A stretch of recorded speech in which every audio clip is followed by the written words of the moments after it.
banyak orang menyebut kecurangan segala macam. Dan kemarin Presiden sudah menyatakan bahwa nggak usah teriak-teriak kecurangan, ada Bawaslu, ada kemudian MK. Nah sekarang Bawaslunya, mohon maaf, masih dengan jawaban-jawaban normatif. Menurut saya itu harus lebih progresif menjawab dugaan-dugaan yang disampaikan, walaupun itu masih sifatnya potensi. Bagaimana Pak Ketua? Mungkin maksudnya Mas Haris gini, saya survei katanya peluit-peluit itu kalau kita beli pasti bunyi, begitu ditiup orang Bawaslu nggak bunyi katanya. Gitu. Iya. Gitu. Padahal Bawaslu sekarang sudah sampai tingkat kabupaten, betul? Lagi menuju kabupaten. Ya. Oke, silakan Pak. Pertama banyak hal yang terjadi ya, misalnya dari keterlambatan, logistik, pembukaan TPS yang terlambat, pelanggaran administrasi, itu masih bisa diperbaiki. Yang agak masalah ketika ada surat-surat tercoblos. Nah, ketika surat-surat tercoblos, maka kami perintahkan kepada teman-teman pengawas TPS, hentikan dulu, periksa surat suara yang ada tersisa. Siapa tahu tercoblos.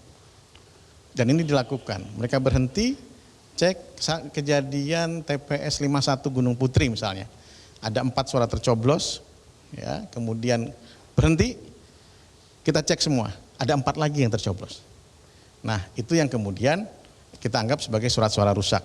Dipisahkan, alhamdulillah semua pemilih bisa terpenuhi. Untung ada surat-surat cadangan juga 6 kan, 6 buah per TPS. Nah itu yang terjadi. Jadi ini kadang-kadang di tingkat teman-teman TPS tidak mengerti.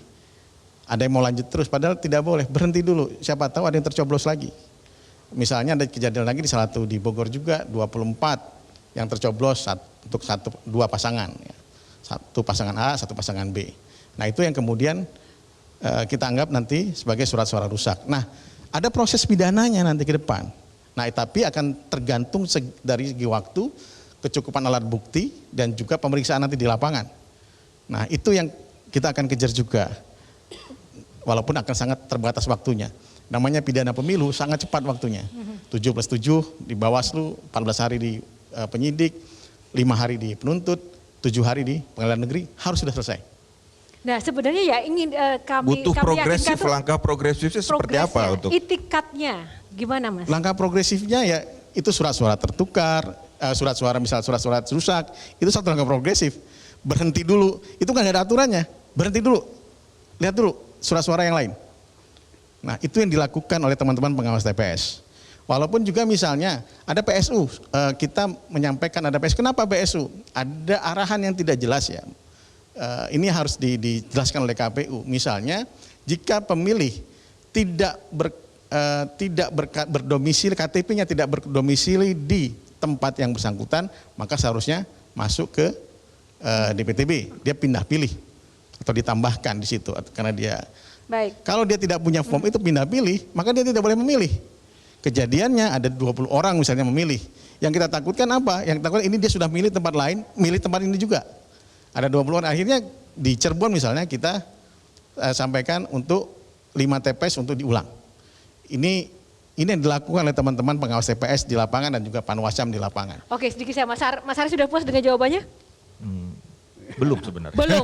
Karena saya juga belum teryakinkan ini. Karena kita tidak masuk ke ranah teknis, tapi bagaimana kemudian dari pertanyaan Mas Haris dan rekan-rekan tadi, Bawaslu benar-benar bisa menjadi benteng terakhir untuk keadilan, memperoleh keadilan dalam Pilpres atau pemilu ini.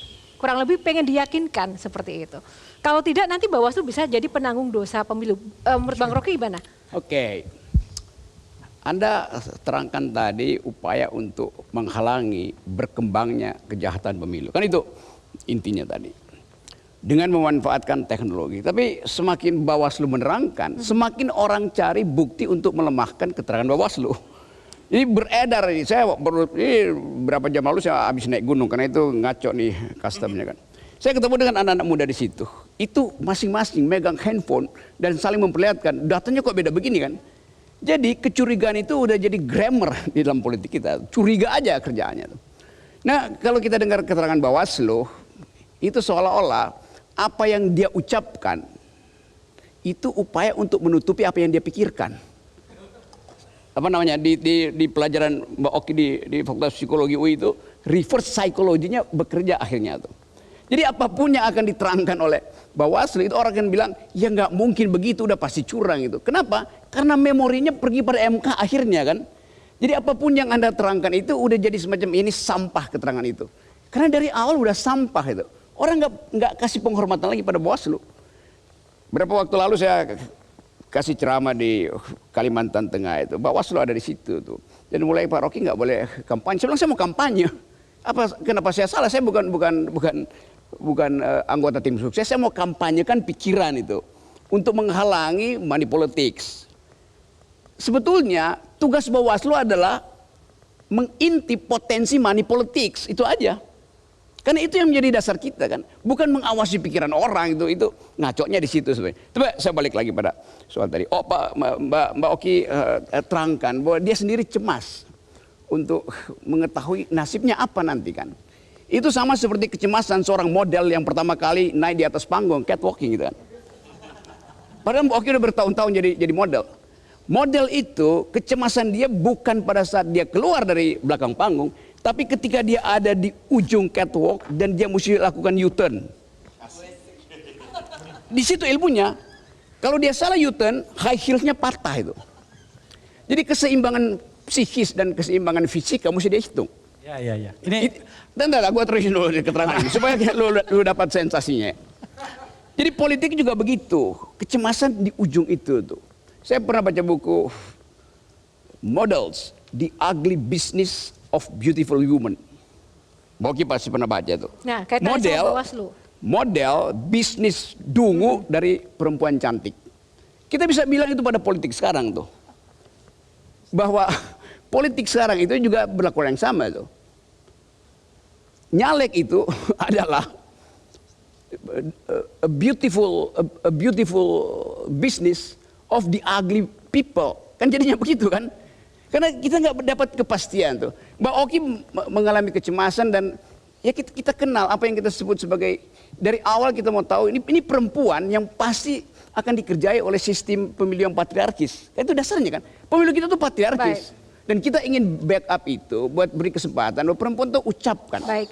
Keisha juga begitu. Dulu perempuan itu disebut the unspeakable karena nggak bisa ngomong. Sekarang mereka berdua the unstoppable. Ya, gini. Baik, oke. Tar dulu. Tunggu.